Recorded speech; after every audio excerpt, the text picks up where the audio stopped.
Late one evening in the quiet hills of Galilee, Jesus sat with his inner circle reading from the Torah. The firelight danced on the parchment, illuminating the ancient Hebrew letters. They had just finished a passage in Exodus, a terrifying passage where Yahweh commands the Israelites to slaughter entire cities. Men, women, children, livestock, everything that breathes. Leave nothing alive. The words hung in the air like smoke. Peter looked up from the scroll, his face pale and disturbed. He asked in a low voice, "Master, why is the God of our fathers so violent? Why is he so jealous? Why is he so angry? You teach us about a Father of infinite love, a Father of light, but this..." He gestured at the scroll with a trembling hand. "This does not feel like love. This feels like rage." Jesus closed the scroll slowly. He looked at each of them in the eyes. Peter, John, Mary Magdalene.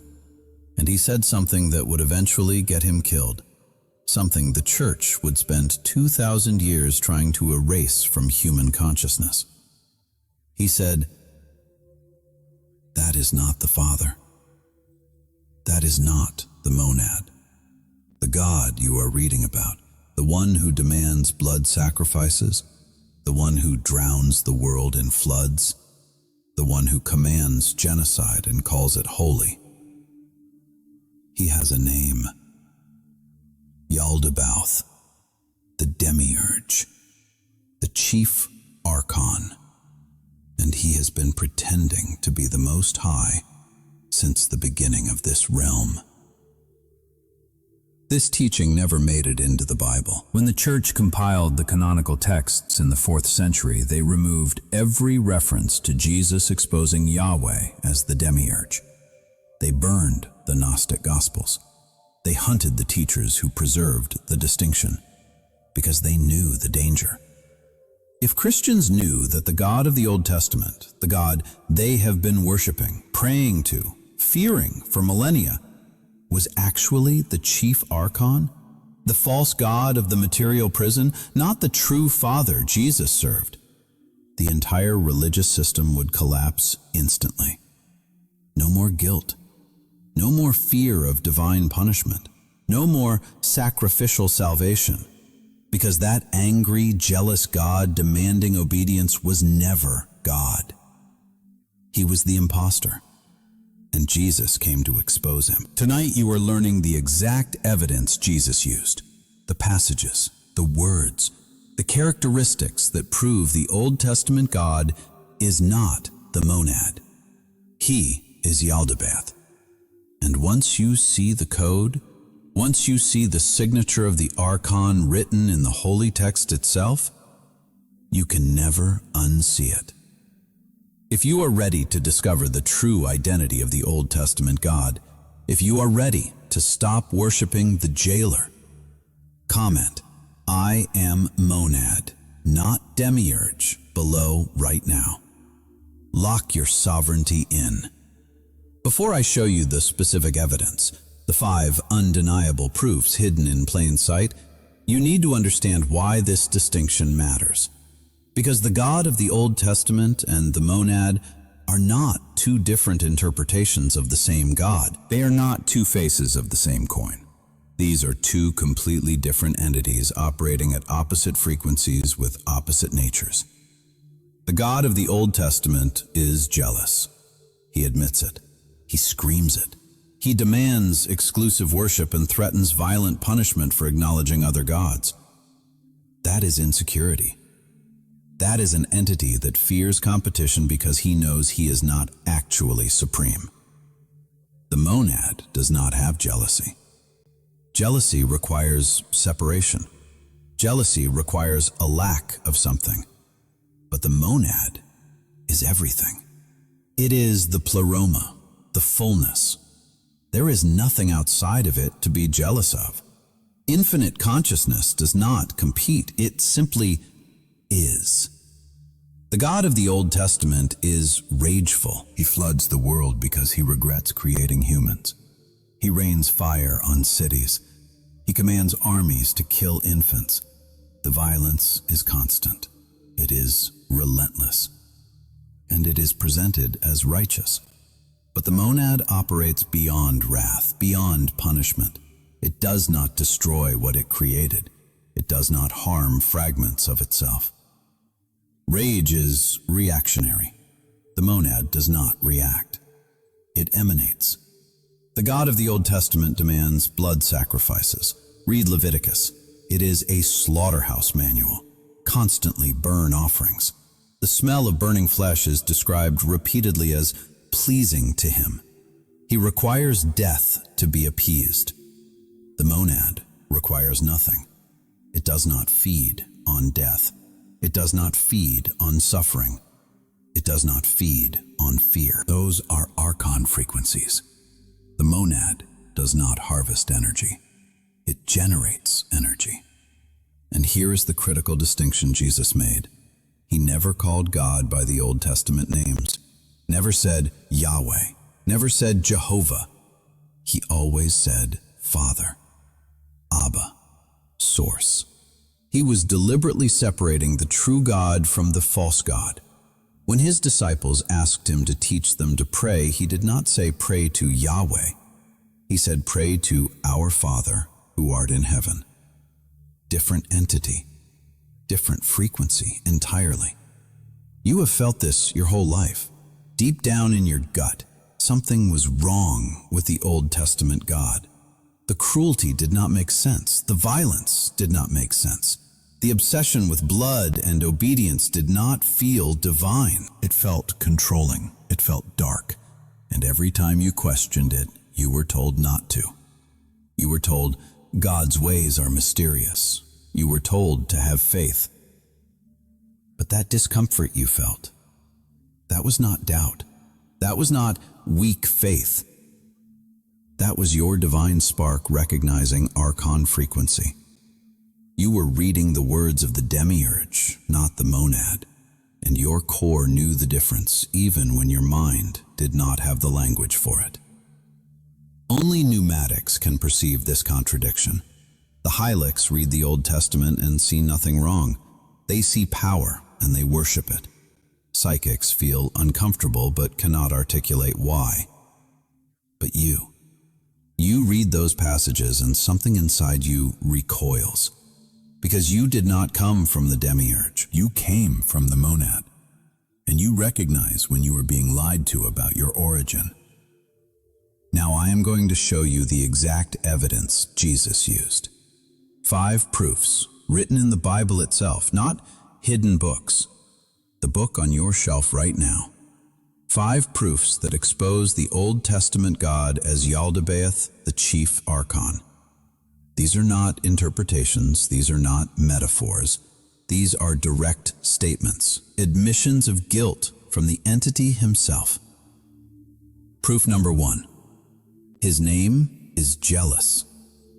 Exodus chapter 34, verse 14. The text says, "For you shall worship no other God, for the Lord whose name is jealous is a jealous God." Read that again. Whose name is jealous. The entity does not just feel jealousy occasionally. Jealousy is his identity. His name is his core nature. And jealousy is not a divine attribute. It is a biological emotion rooted in fear, rooted in insecurity, rooted in scarcity consciousness. The monad has no scarcity. The monad is infinite. There is nothing to be jealous of because there is nothing separate from it. But the demiurge is jealous because he knows he is not the Most High. He knows there is something beyond him, the pleroma, and he is terrified that if humans discover the true light, they will stop worshiping him. So he demands exclusive devotion. He threatens punishment for even looking at another god. That is not confidence. That is desperation. Jesus saw it. He pointed to this passage and said, "That is not the Father speaking. That is the archon trying to maintain control of the farm." Proof number 2. He creates evil. Isaiah 45:7. Listen to the words of the entity. I form the light and create darkness. I make peace and create evil. I, the Lord, do all these things. The demiurge admits he creates evil. Not that evil exists as a consequence of free will, not that darkness is merely the absence of light. He explicitly says, I create evil. The monad does not create evil. The monad is pure emanation, pure light, pure consciousness. It does not operate in duality. Good and evil are constructs of the material realm, the realm the demiurge created. And here he is confessing that he is the architect of both sides. He is the one maintaining the system of opposing forces. Light versus dark, good versus evil, God versus Satan. All of it designed to keep you trapped in conflict, in judgment, in the belief that you need to choose sides in a cosmic war. But Jesus taught, there is no war in the monad. There is only unity. The demiurge created the illusion of separation and then offered himself as the solution to the problem he created. That is the con. And he admitted it in your own scriptures. Proof number 3. He demands blood sacrifices. This one is woven throughout the entire Old Testament structure. Leviticus is essentially a manual for ritualized animal slaughter. Specific instructions on how to kill, how to cut, how to burn, which parts go to the priests, which parts get offered to God. And repeatedly the text says the smell of burning flesh is pleasing to the Lord. Pleasing. He enjoys it. He requires it for forgiveness, for favor, for covenant. Why? Because archons feed on death energy. They harvest the fear, the pain, the life force released when something dies violently.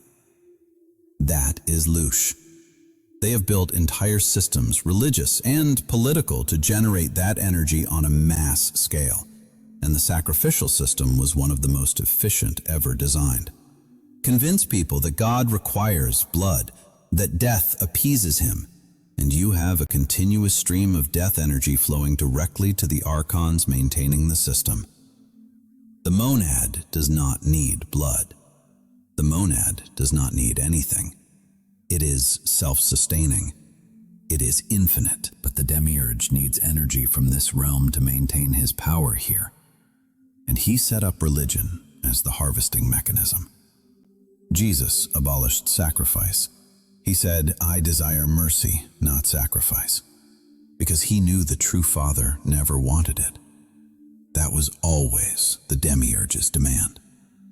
Proof number 4. He punishes generations. Exodus chapter 20 verse 5, part of the 10 Commandments themselves. For I, the Lord your God, am a jealous God, visiting the iniquity of the fathers upon the children unto the 3rd and 4th generation of them that hate me. Generational punishment. You sin, your children suffer. Your grandchildren suffer. Your great-grandchildren suffer. Not because they did anything wrong, but because you did. That is not justice. That is not love. That is a control mechanism. It is designed to create perpetual guilt, perpetual debt, perpetual fear that you are carrying punishment for crimes you did not commit. It keeps you tied to the system across lifetimes, across bloodlines. The demiurge does not just want to control you. He wants to control your lineage, your soul's trajectory through incarnations. Because if he can keep you in fear of inherited sin, inherited karma, inherited divine wrath, you will never question the system. You will keep trying to earn your way out of debt you do not actually owe. The monad does not operate this way. Each spark is sovereign. Each consciousness is responsible for its own trajectory. There is no cosmic debt passed down like property. That is demiurgic architecture, and Jesus called it out. Proof number 5. He is ignorant of what is beyond him. This one is subtle but devastating. In Genesis, the demiurge creates the material world and repeatedly says it is good. He is proud of his creation. He examines it and approves. But he never mentions the pleroma, never acknowledges the monad, never references the spiritual realms that existed before him, because he does not know about them. He thinks he is the beginning. He says, "I am the first and I am the last. Before me there was no God formed." But the Gnostic texts reveal he is wrong. He is not the source. He is an emanation, a flawed one. Sophia's error. And he is so limited in his awareness that he does not even know he is limited. He genuinely believes he is God. That ignorance is the signature of the demiurge, a false God who does not know he is false. But Jesus knew. Jesus came from beyond the demiurge, from the pleroma, and he said, "I came from the Father. I go to the Father. And you know neither me nor the Father." He was speaking to the Pharisees. He was speaking to the people who worshipped Yahweh, and he told them directly, "You do not know the real God because the one you have been worshiping is not him." These 5 characteristics: jealousy, creation of evil, demand for blood, generational punishment, and ignorance of the monad. These are the signature of Yaldabaoth. The Gnostics called him Sackless, the fool, Samael, the blind god, different names for the same entity, the ruler of this material realm who trapped divine sparks in flesh and convinced them he was their creator. And Jesus came to tell the truth that God is not God. He is the Archon, and the Father, the real source. The monad is beyond him. Always was. When you read the Old Testament now, you will see it differently. Every time Yahweh demands obedience, every time he threatens punishment, every time he requires blood, you will recognize the planet. That is not the voice of infinite love. That is the voice of the demiurge, maintaining his control system. And you are not subject to it anymore, because you know what he is. Jesus did not just expose the demiurge and leave his disciples confused. He gave them a clear distinction, a test, a way to know instantly whether they are dealing with the true God or the false God. Listen to this test. Any teaching, any voice, any religious system that operates through demand, threat, and control, that is demiurgic. Any teaching that says you are divine already, whole, already connected to source, just temporarily asleep, that is monadic truth. He said the true Father does not demand, does not threaten, does not require anything from you. The monad simply is, and you came from it. You are not separated. You are not fallen. You are temporarily experiencing separation so you can remember unity. That is the test. If a God needs your worship, your obedience, your sacrifice to maintain his power, that is the demiurge. If the divine presence reveals that you are already it, already whole, just remembering that is the monad. One system says you are broken and need fixing. The other says you are divine and just need waking. Jesus taught the second. The church built religion on the first. And here is what happens the moment you recognize this distinction. The guilt lifts immediately.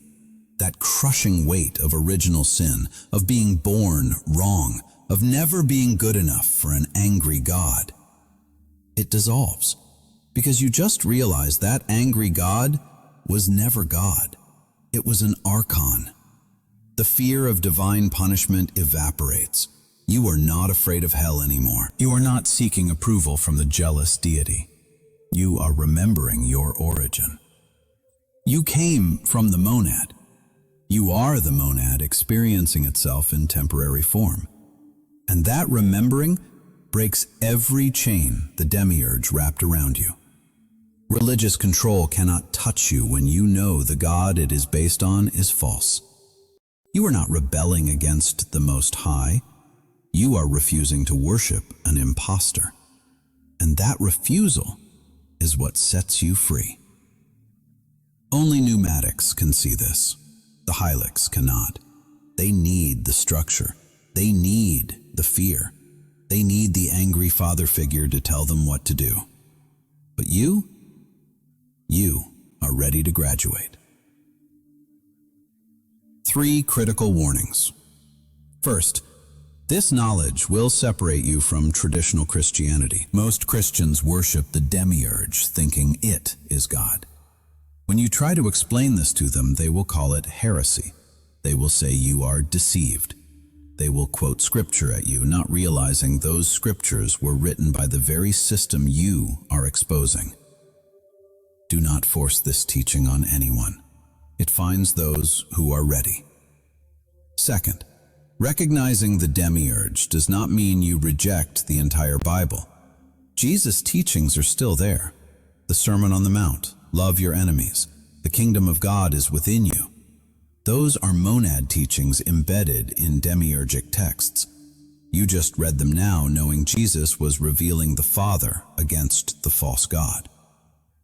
And third, the demiurge is still the ruler of this material realm. Recognizing him does not remove his influence over governments, over economic systems, over the structures of control in this world.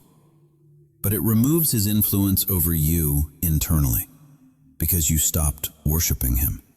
You stopped giving him your energy, your fear, your obedience. And without that, he has no claim on your consciousness.